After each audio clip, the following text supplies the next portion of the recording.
Okay, good morning, all of you. Now, today we will learn the fragmentation in cycloalkane. In our past lecture, we have seen the fragmentation of simple alkane. If there is a cycloalkane, which type of fragments are occur, we can study from today's lecture. Here, we have to complete this topic, that is the after the fragmentation of ketone. Today, we have to learn fragmentation of cycloalkane, fragmentation in aromatic compounds, fragmentation in alcohols, and after that we can learn the fragmentation of ketone, and the topic is comes to be end. Okay, now let's start.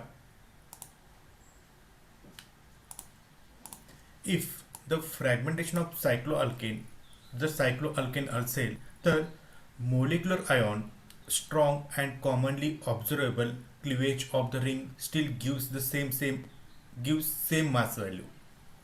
म्हणजे जर तुम्ही सायक्लोअल्केन जर तुमच्याकडे असेल आणि त्याचा जर तुम्ही मास काढला तर त्याचा जो मोलिक्युलर आयन जो आहे तो अगदी त्याची इंटेन्सिटी थोडीशी स्ट्रॉंग असते. आपण तो इझिली ओळखू शकतो. इंटेन्सिटी म्हणजे काय, त्याचं जे काही पर्सेंटेज आहे हा स्टेबल मॉलिक्यूल असल्यामुळे ह्याचा मोलिक्युलर आयन आपल्याला खूप चांगले ऑब्झर्व होता. Here a two bond cleavage to form ethene, that is the C2H4 is common, that is the loss of 28. आता जर तुमचं सायक्लो अल्केन असेल, सायक्लो अल्केन म्हणजे कोणता, सायक्लोपेंटेन, सायक्लोब्युटेन, सायक्लोहेक्सेन, सायक्लोहेप्टेन, सायक्लोऑक्टेन एक्सेट्रा. आता इथं जे एक्झाम्पल दिलेलं आहे, एक रिंग सिस्टीम दिलेलं आहे, CH2 CH2 CH2, इथं एन दिलेलं आहे. इथं एनची व्हॅल्यू जर एक घेतला तर हा झाला सायक्लोपेंटेन. इथं एनची व्हॅल्यू जर 2 घेतला तर होतो सायक्लोहेक्सेन. एनची व्हॅल्यू 3 घेतला तर होतो सायक्लोहेप्टेन. एनची व्हॅल्यू 4 घेतला तर होतो सायक्लोऑक्टेन. ओके, अशा पद्धतीनं तुम्ही कोणताही करू शकता. तर हा आपण जर एक घेतली तर सायक्लोपेंटेन झाला. ह्या सायक्लोपेंटेनमधनं हा जो तुमचा CH2 आहे हा ब्रेक होऊन निघून जातो एक न्यूट्रल रेडिकलमध्ये, न्यूट्रल स्पेसिसमध्ये. ह्याचं नाव येतं CH2 डबल बॉन्ड CH2, म्हणजे हा बनतो इथिन. हा बनतो काय, इथिन. ओके, ह्या इथिनचा जर तुम्ही मास कॅल्क्युलेट केला, किती कार्बन आहेत, 2, म्हणजे 12 दुनी 24, आणि हायड्रोजन किती आहेत, 4. 24 प्लस 4 किती येतं, 28. म्हणजे जेव्हा एखाद्या सायक्लो अल्केनमधनं हा मोलिक्यूल निघून जाईल तेव्हा जे काही आपल्याला जो पीक मिळणार आहे तो 28ने कमी असताना एक पीक ऑब्झर्व होणार आहे. आणि side chains are easily fragment. पुढे एकदा तो काय झाला की तो इझिली फ्रॅगमेंट होत जातो. ह्याचं उदाहरण मी पुढच्या स्लाइडमध्ये दाखवतो. इथं तुम्ही बघू शकता, ह्याचं नाव आहे सायक्लोहेक्सेन. ह्याचं नाव काय आहे, सायक्लोहेक्सेन. ओके, हा सायक्लोहेक्सेन.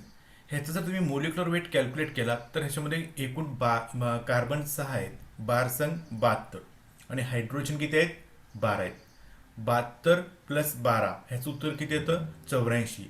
त्यामुळे मला 84ला एक शार्प, हा जो दिसतो तुम्हाला इंटेन्सिटी स्ट्रॉंग आहे, तो आहे मोलिक्युलर आयॉन पीक. हा कोण आहे, मोलिक्युलर आयॉन पीक. मी असं दाखवतो. हा जो दिसतो तुमचा हा मोलिक्युलर आयॉन पीक आहे.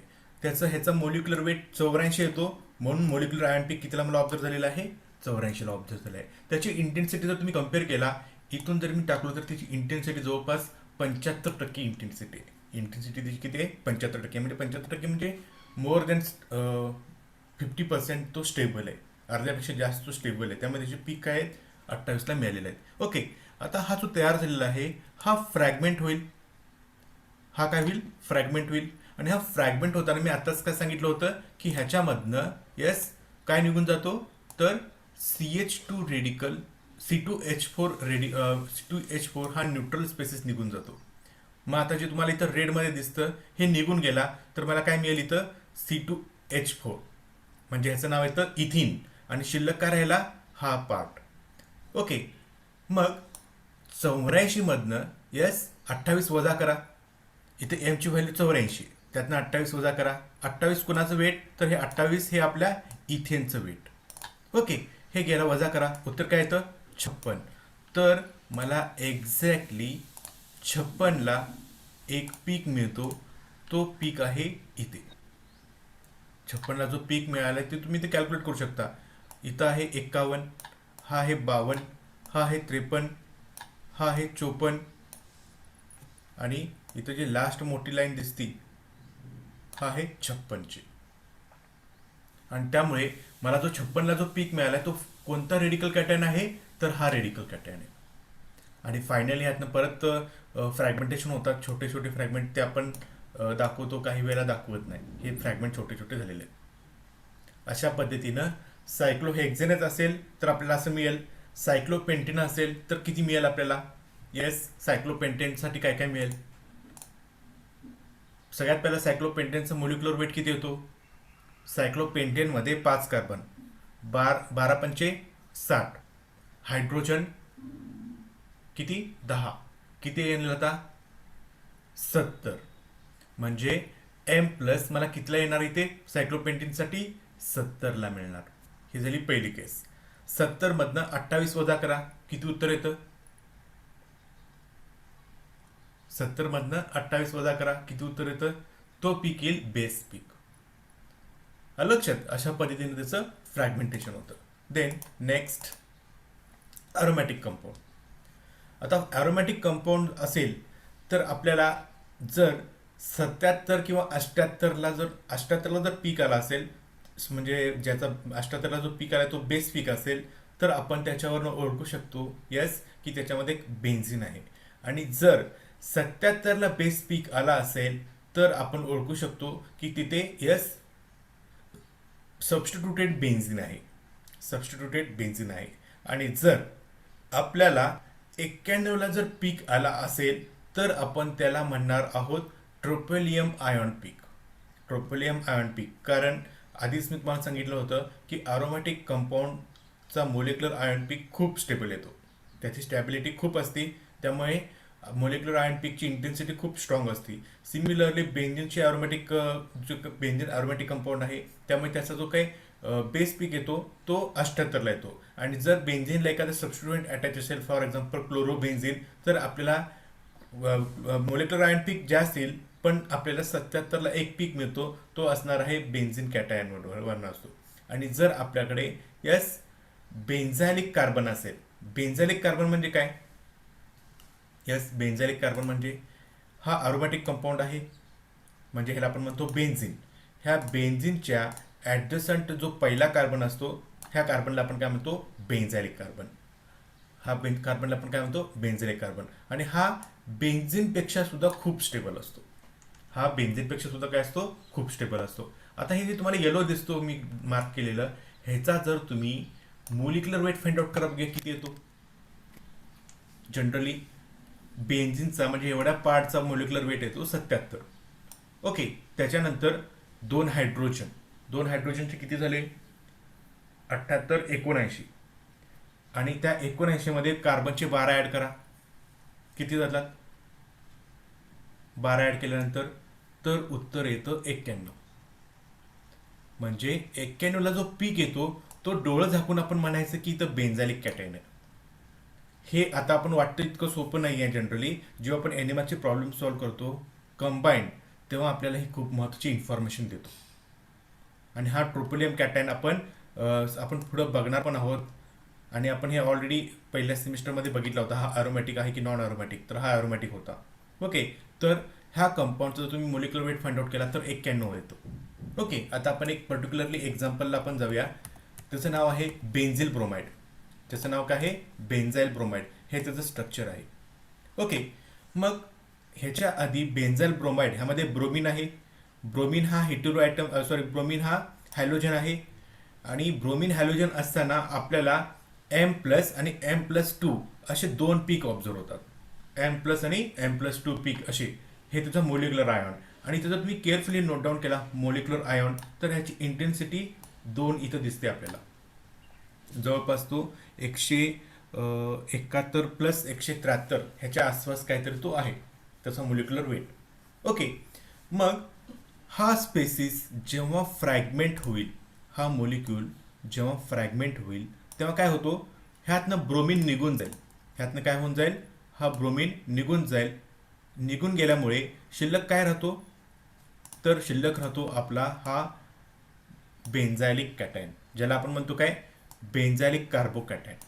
आणि ह्यालाच बेन्झायलिक कार्बोकॅटायनचं कॉमन नाव आहे ट्रोपोलियम आयॉन. ह्याला आपण काय म्हणतो, ट्रोपोलियम आयॉन. आणि ट्रोपोलियम आयॉन हा जनरली बेस पीकच असतो. बेस पीक म्हणजे काय, येस, बेस पीक म्हणजे काय, ज्या पीकची इंटेन्सिटी 100% असती त्याला आपण म्हणतो बेस पीक. आणि मग बाकीचे फ्रॅगमेंट हे इतका स्टेबल असतो की तो शक्यतो फ्रॅगमेंट होत नाही. त्यामुळे इथं दिसतं तुम्हाला अगदी त्याचे फ्रॅगमेंटेशन किती छोटे आहेत बघा, इंटेन्सिटी 10% पेक्षा पण कमी आहे. अशा पद्धतीनं हा अरोमॅटिक कंपाऊंड आपण बघू शकतो. ओके, देन नेक्स्ट इथं आहे नायट्रोबेन्झिन. आता मी मगाचं उदाहरण घेतलं होतं अरोमॅटिकमध्ये, बेन्झायलिक ब्रोमाइड घेतलं होतं. आता आहे नायट्रोबेन्झिन. ओके, नायट्रोबेन्झिन ह्याचा मोलिक्युलर वेट जर तुम्ही बघितलात तर तो मोलिक्युलर वेट येतो 123ला. मोलिक्युलर वेट किती येतो, 123ला. इथं आपण बघू शकता. ओके, 123. ह्या 123 मधनं हा नायट्रो ग्रुप निघून जाईल. Yes, nitro group. आता मला सांगा नायट्रो ग्रुपचा मास नंबर किती येतो, मोलिक्युलर वेट किती येतो. तर इथे मी तुम्हाला तुमच्या माहितीसाठी लिहितो म्हणजे लक्षात येईल. नायट्रोजनचा किती, 14. ऑक्सिजन किती, येस, इथं 2 आहेत म्हणजे मी डायरेक्टली 32 लिहितो. मग 14 + 32 किती झाले, 14 + 32 46. किती झाले, 46. मग 123 मधनं 46 वजा करा, किती उत्तर येतं, 7. एक सेकंड मी कॅल्क्युलेट करालोय. 7 4 5 77 आणि 0 म्हणजे 77 उत्तर येतं. ओके, किती येतं उत्तर, 77 उत्तर येतं. तर आपण पुढं बघू शकतो की इथं 77ला जो पीक आलेला आहे तो आलेला आहे ह्या कम्प्लीट अरोमॅटिक कंपाऊंडसाठी आलेला आहे. ह्याच्यासाठीचा जो पीक आहे तो इथे 77ला आलेला आहे आणि तो आहे बेस पीक. अरोमॅटिक कंपाऊंड जनरली कसे असतात, मोर स्टेबल असतात. अशा पद्धतीनं अरोमॅटिक कंपाऊंडचे आपण फ्रॅगमेंटेशन करू शकतो. Okay, then next alcohols. Alcohols बघितला तर ह्याच्यामध्ये मोलिक्युलर आयन पीक नसतोच. अल्कोहोल असेल तर मोलिक्युलर आयन पीक नसतोच. मग त्यामुळे आपल्याला त्याचं मोलिक्युलर वेट फाइंड आउट करणं खूप अवघड जातं. ओके, बघूया one by one. Alcohols fragment easily resulting in very small or missing parent ion peak. म्हणजे हा सुरुवातीला पॅरेंट आयन पीक किंवा ज्याला आपण म्हणतो मोलिक्युलर आयन पीक जेव्हा तयार होतो तो इझिली फ्रॅगमेंट होतो, फास्ट फ्रॅगमेंट होतो. त्यामुळे मोलिक्युलर आयन पीक हा डिटेक्टरकडे पोहोचोपर्यंत फ्रॅगमेंट झालेला असतो. त्यामुळे आपण अनस्टेबल म्हणू शकतो आपण मोलिक्युलर आयन पीक अनस्टेबल. आणि मोलिक्युलर आयन पीक अनस्टेबल असल्यामुळे त्याचा मोलिक्युलर आयन पीक मिळत नाही किंवा एकदम कमी इंटेन्सिटीचा मिळतो, 0.5 इंटेन्सिटीचा, म्हणजे नियरली झिरोच म्हणू शकतो आपण. Okay, then may lose hydroxyl radical or water, that is M-17 or M-18. मग अल्कोहोल असेल तर त्यातनं OH ग्रुप निघून जातो. OH ग्रुप म्हणजे किती बघा, मास नंबर त्याचा, OH ऑक्सिजन 16 हायड्रोजन 1. मग तुमच्या मासमधनं 17 गेला तर आपल्याला जो पीक मिळणार आहे तो OH निघून गेल्यामुळेचा पीक मिळतो. किंवा M+-18 म्हणजे काही वेळेला वॉटर निघून जातो. वॉटर निघून गेल्या म्हणजे वॉटरचा मास नंबर किती होतो बघा, ऑक्सिजन 16 आणि 2 हायड्रोजन म्हणजे 18. तर त्या तुमच्या मोलिक्युलर आयनमधनं 18 गेलं की जो पीक मिळतो तो आपल्याला ह्याच्यामुळे ऑब्झर्व होतो. Okay, here commonly loses and alkyl group attach to the carbinol carbon forming and oxonium ion. आता कार्बिनॉल कार्बन म्हणजे कोणता कार्बन, ज्या कार्बनला OH ग्रुप आहे त्या कार्बनला आपण म्हणणार आहोत कार्बिनॉल कार्बन. आणि ह्या कार्बिनॉल कार्बनला जेवढे पण अल्किल ग्रुप आहेत ते फ्रॅगमेंट होऊन निघून जातात आणि आपल्याला एक ऑक्झोनियम आयॉनचा पीक मिळतो. आणि ऑक्झोनियम आयॉनचा पीक कितीला मिळतो, तर जर तो प्रायमरी अल्कोहोल असेल तर M/Z 31ला मिळतो. अशा पद्धतीनं. ओके, इथं आपण बघू शकता एक एक्झाम्पल 1 प्रोपेनॉल. CH3CH2CH2OH ह्या कार्बनला म्हणायचं आहे कार्बिनल कार्बन. ह्या कार्बनला काय म्हणायचं आहे? Carbinol carbon. आता मला ह्याचं पहिल्यांदा मास किती येतो, मोलिक्युलर वेट किती येतो जरा मला सांगा, कॅल्क्युलेट करून सांगा. ह्याच्यामध्ये 3 कार्बन आहेत म्हणजे 12 12 2 24 12 त्रिक 36. ओके. हायड्रोजन किती आहेत बघा, 36 आणि 3 39, 40 41, 42 43 44. आणि ऑक्सिजन किती आहे? 1. 44 प्लस 16 म्हणजे किती झाले? 60. तर मला एक्झॅक्टली 60ला एक मोलिक्युलर आयन पीक ऑब्झर्व झालेलं आहे. एक मोलिक्युलर आयन पीक काय झालेलं आहे? ऑब्झर्व झालेलं आहे. ओके. त्याच्यानंतर सेकंड, ह्यातनं वॉटर मोलिक्यूल निघून गेला. ह्यातनं वॉटर निघून गेला, H2O. ह्याचा मास किती येतो? 18. ह्यातनं वॉटर निघून गेल्यानंतर जो शिल्लक राहिलेला फ्रॅगमेंट आहे तर तो किती आहे? मी असं लिहून ठेवतो बघा. CH3 CH2 आणि CH. एक सेकंड. CH ह्याच्यावरती पॉझिटिव्ह चार्ज आणि एक डॉट म्हणजे रेडिकल कटायन. आता ह्या स्पेसिसचा मास नंबर किती होतो बघा. यस, 12 12 2 24 12 36, 3 कार्बन आहेत म्हणून 36 झाले. त्याच्यानंतर 3 39 40 आणि 2 42. ओके. तर मला एक्झॅक्टली इथं जर तुम्ही केअरफुली बघितला तर मला 42ला पीक मिळतो बघा. हा 40 आहे, हा 41 आणि हा 42. तर मला 42ला जो पीक मिळतो तो असणार आहे ह्या फ्रॅगमेंटसाठी. आणि सगळ्यात महत्त्वाचं म्हणजे काय, तिसरी फ्रॅगमेंटेशन कोणती होती? Carbinol carbon. ह्या कार्बनला हा ऑक्सिजन ॲटमचा आहे त्यामुळे ह्याला म्हणायचं आहे कार्बिनल कार्बन. आणि शिल्लक काय राहतो? ह्या कार्बिनल कार्बनला असणारा सगळा टोटल अल्किल ग्रुप म्हणजे हा तुमचा CH3CH2 हा निघून जाईल आणि शिल्लक काय राहतो? CH2 डबल बॉन्ड OH हा असतो कायम बेस पीक. हा काय असतो? बेस पीक असतो. हा कोण असतो? बेस पीक. बेस पीक म्हणजे याची इंटेन्सिटी 100, त्याला आपण म्हणतो बेस पीक. आणि आता ह्याचं कॅल्क्युलेट करा, मास नंबर किती येतो? कार्बनचा 12, यस, आणि हे 2 हायड्रोजन किती झाले? 14 आणि ऑक्सिजन किती? 16 म्हणजे किती झाले एकूण? 30. आणि हा एक हायड्रोजन म्हणजे 31. तर मला एक्झॅक्टली 31ला म्हणजे इथं बघा 31 आहे तर आपल्याला बेस पीक ऑब्झर्व झालेला आहे फॉर धिस ऑक्झोनियम कॅटायन. अशा पद्धतीनं आपण अल्कोहोलचे फ्रॅगमेंटेशन बघू शकतो. काही वेळेला मोलिक्युलर आयन पीक दिसतो, काही वेळेला दिसत नाही. Okay. Then next one is the fragmentation pattern in ketone. कीटोनमध्ये आपण बघतो आर ग्रुप कधी सेम असतात कधी डिफरंट असतात. आता इथं आपण सेम घेतला तर एकच फ्रॅगमेंट दिसतो त्यामुळे मी इथं डिफरंट घेतलेलं आहे. RC double bond O R' आहे कीटोन. आता इथं काय होतं बघा, fragmentation leads to form acylium ion. Acylium ion म्हणजे काय? हा एक असिलियम आयॉन आहे आणि हा दुसरा असिलियम आयॉन आहे. मग असिलियम आयॉन कधी तयार होतो? Yes, very first the loss of R forming acylium ion. म्हणजे हे RC डबल बॉन्ड O मधनं समजा एक पहिली पॉसिबिलिटी R काढून टाका तर शिल्लक काय राहतो? R' triple bond with oxygen and positive and 1 radical. Okay.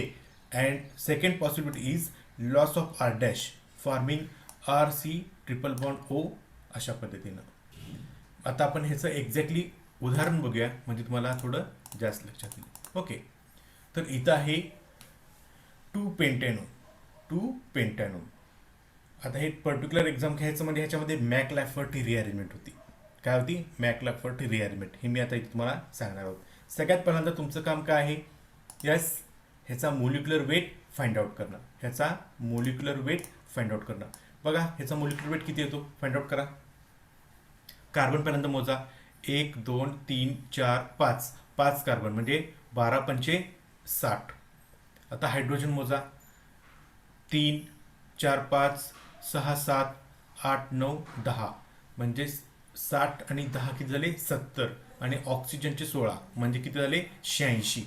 तर मला मोलिक्युलर आयॉन पीक 86ला मिळाला पाहिजे. आणि इथं जर तुम्ही बघितला तुम्ही मोजू शकता. हे 80 आहे, हे 81 आहे, हे 82 आहे, हे 83, 84, 85 आणि हे 86. हे बाकीचं मी छोटे छोटे काढून टाकतो. आणि 86ला पीक मिळालेला आहे, तर तो आहे ह्याचा मोलिक्युलर आयन पीक. ओके.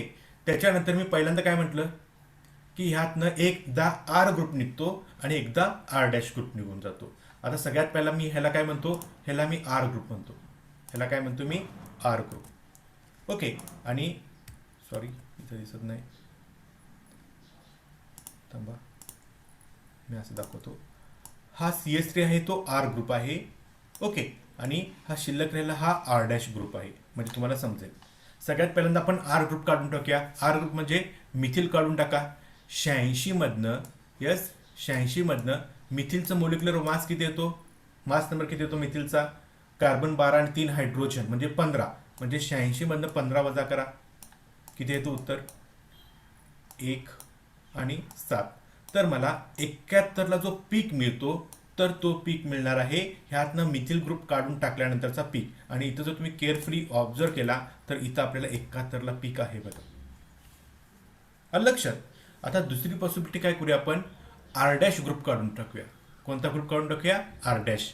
आर डॅश बघितला तर तुम्ही बघितला तर 86 मधनं, यस, एकूण 86 होता, त्यातनं किती काढून टाकायचं आहे, R dash group. R dash ग्रुपचं किती कार्बन आहे त्याच्यामध्ये, 3 कार्बन, म्हणजे इथला हे 3 कार्बन्स आहेत. ओके. म्हणजे 12 12 24 12 36. त्याच्यानंतर हायड्रोजन्स किती आहेत, एकूण हायड्रोजन्स त्याच्यामध्ये आहेत 7. 36 आणि 7 किती झाले, 43. म्हणजे 86 मधनं 43 वजा करा, किती उत्तर येतं बघा. यस. तर 86 मधनं 43 वजा केलं तर उत्तर येतं लकीली 43. त्यामुळे इथं मला एक्झॅक्टली 43ला जो एक पीक आलेला आहे, आणि तो पीक आहे बेस पीक. तो पीक कोण आहे, बेस पीक, ज्याची इंटेन्सिटी 100%.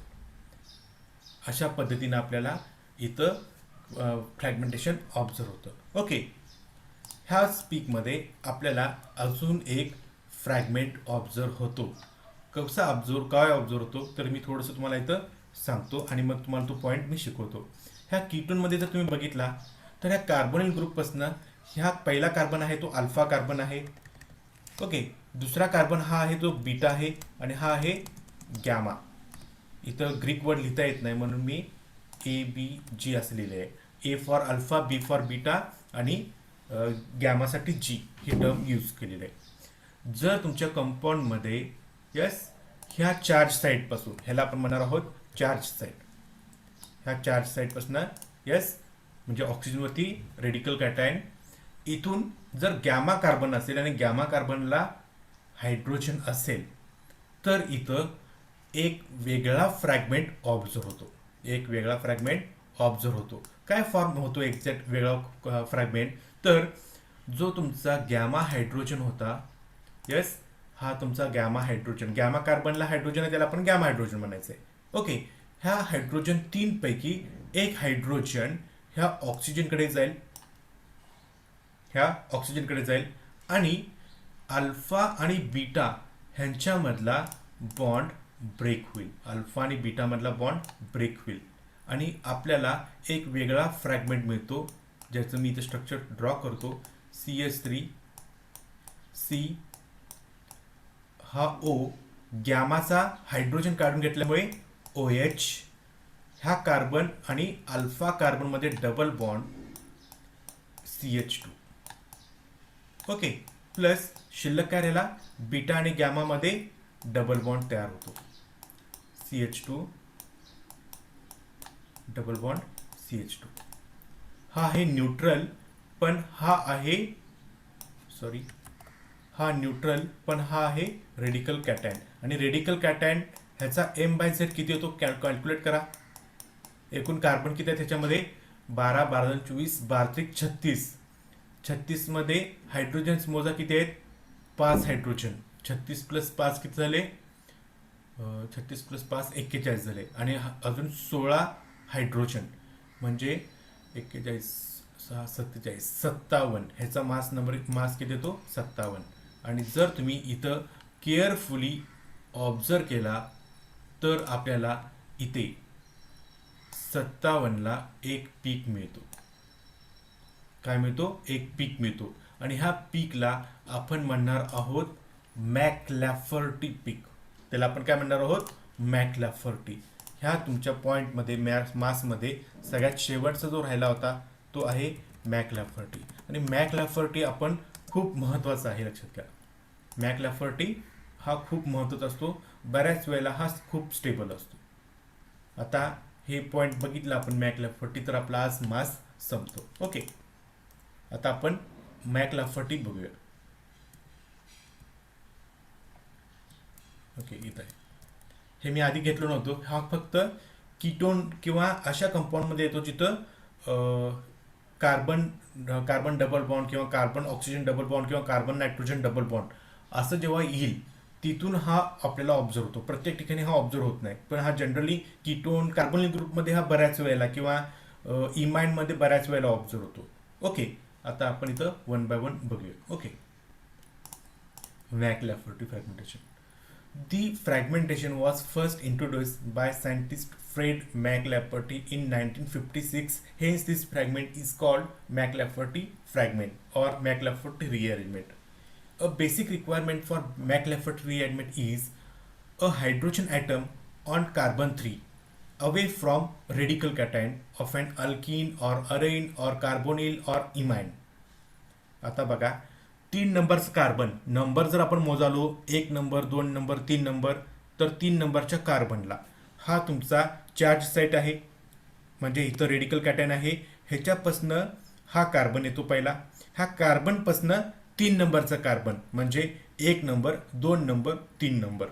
ओके, हे झालं नंबरिंग सिस्टीममध्ये. बऱ्याच वेळेला आपण ग्रीक वर्ड वापरतो. ग्रीक वर्ड वापरताना, ग्रीक अल्फाबेट वापरताना अल्फा, बीटा, गॅमा असे आपण नंबर साइन असाइन करतो. ओके, तर बघा इथं ह्या झेडच्या ठिकाणी जर कार्बन असेल तर आपण ह्याला अल्किन म्हणतो. हे जर कम्प्लीट ॲरोमॅटिक कंपाऊंड असेल तर आपण त्याला अरिन म्हणतो. जर झेडच्या ठिकाणी ऑक्सिजन असेल तर हा ग्रुप झाला कार्बोनिल, आणि झेडच्या ठिकाणी जर नायट्रोजन असेल तर झाला ग्रुप इमाइन. लक्षात, अशा पद्धतीनं इथं व्हायच्या ठिकाणी कार्बन असू द्या, नायट्रोजन असू द्या, ऑक्सिजन असू द्या, काही असू द्या, अल्फाशी काही इथं मतलब नाही आहे आपल्याला. तर अल्फा, बीटा, गॅमा. गॅमा पोझिशनला जो हायड्रोजन ॲटम आहे तर तो घेतो झेड. म्हणजे आता मी मागाशी दाखवलं होतं बघा, इथं कीटोनचं दाखवलं होतं, तर आपल्याला ऑक्सिजनकडे घेतला होता तो आपण ग्रुप. आणि एच अशा पद्धतीनं, म्हणजे हा एच गॅमा जो हायड्रोजन आहे त्यातला हायड्रोजन झेडकडे जातो. बघा, इथला गॅमा हायड्रोजन झेडकडे गेलेला आहे. ओके, पुढं काय होतं बघा. The gamma hydrogen is transfer to the charge site. हा जो चार्ज सेट आहे त्या ठिकाणी गॅमा हायड्रोजन ट्रान्सफर होतो via a 6 member transition state. इथं 6 मेंबर ट्रान्झिशन स्टेट होतं. आपण 6 बघूया. 1 number, 2 number, 3 number, 4 number, 5 number, 6 number, अशा 6 नंबरमध्ये ट्रान्झिशन स्टेटनं तो ट्रान्सफर होतो झेडकडे. आणि पुढं काय होतं का, with concurrent cleavage of sigma bond between alpha beta position. हा जो अल्फा आणि बीटा पोझिशनमधला जो सिग्मा बॉन्ड आहे तो ब्रेक होतो. And a new bond will be formed with the radical cation and an alkene with a pi bond between beta gamma. ह्याच्यामधनं हा alpha beta bond break होतो आणि नवीन बॉन्ड फॉर्म होतो ह्या gamma hydrogen आणि ह्या चार्ज साईटमध्ये. आणि दुसरा एक पाय बॉन्ड तयार होतो बीटा आणि गॅमा कार्बनमध्ये. आणि अशा पद्धतीने इथं पाय बॉन्ड तयार होतो. बघा, हा आर CH2 अशा पद्धतीने नवीन पाय बॉन्ड तयार झाला. आणि झेड आणि हायड्रोजन म्हणजे हा झेडमध्ये चार्ज साईट ह्याच्यामध्ये एक सिग्मा बॉन्ड तयार होतो अशा पद्धतीनं. आणि त्याच वेळेला ह्या कार्बोनिल ग्रुप, हा कार्बन आणि आपला अल्फा कार्बन किंवा अल्फा आपण त्याला इन शॉर्ट व्हाय म्हणलेला आहे, त्याच्यामध्ये परत एक पाय बॉन्ड तयार होतो. अशा पद्धतीनं मॅकलॅफर्टी रिअरेंजमेंट ऑब्झर्व होती. दिस इज कॉल्ड मॅकलॅफर्टी रिअरेंजमेंट. इथं आपला हा टॉपिक संपतो. मी आज तुम्हाला मॅकलॅफर्टी, कुणाचा आवाज येतो?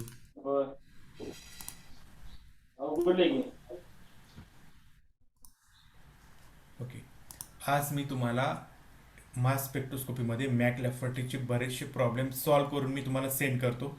त्याचबरोबर मी स्वतः काही प्रॉब्लेम सॉल्व करतो फक्त मास रिलेव्हंट, आणि ते सगळे तुम्हाला प्रॉब्लेम्स आज त्याची इमेज व्हॉट्सअपवरती सेंड करतो. ते तुम्ही व्यवस्थित तुमच्या नोटबुकमध्ये अल्केनच्या खाली अल्केनचं लिहा, कीटोनच्या खाली कीटोनचं लिहा, अल्कोहोलच्या ठिकाणी अल्कोहोलचं लिहा, किंवा इन जनरल तुम्हाला जसं वाटतं तसं तुम्ही व्यवस्थित लिहून काढा. हे झाला आपला आज टॉपिक, मास संपतो. आता ह्याच्यात राहतो काय, कंबाईंड स्ट्रक्चरल प्रॉब्लेम. आणि कंबाईंड स्ट्रक्चरल प्रॉब्लेममध्ये आपल्याला रिक्वायरमेंट आहे IR, NMR आणि मास. हे आपण रिडक्शन टॉपिक जो आता मी पुढं उद्यापासून घेणार आहे त्या टॉपिक नंतर आपण रिडक्शन टॉपिक झाला की आपण तुमची परीक्षा होईपर्यंत हे मी 3 कंबाईंड प्रॉब्लेम घेतच राहणार आहे डेली. तुमचं मला वाटते डेट एक्झामची 29 तारीख काहीतरी आहे असं मी ऐकलोय.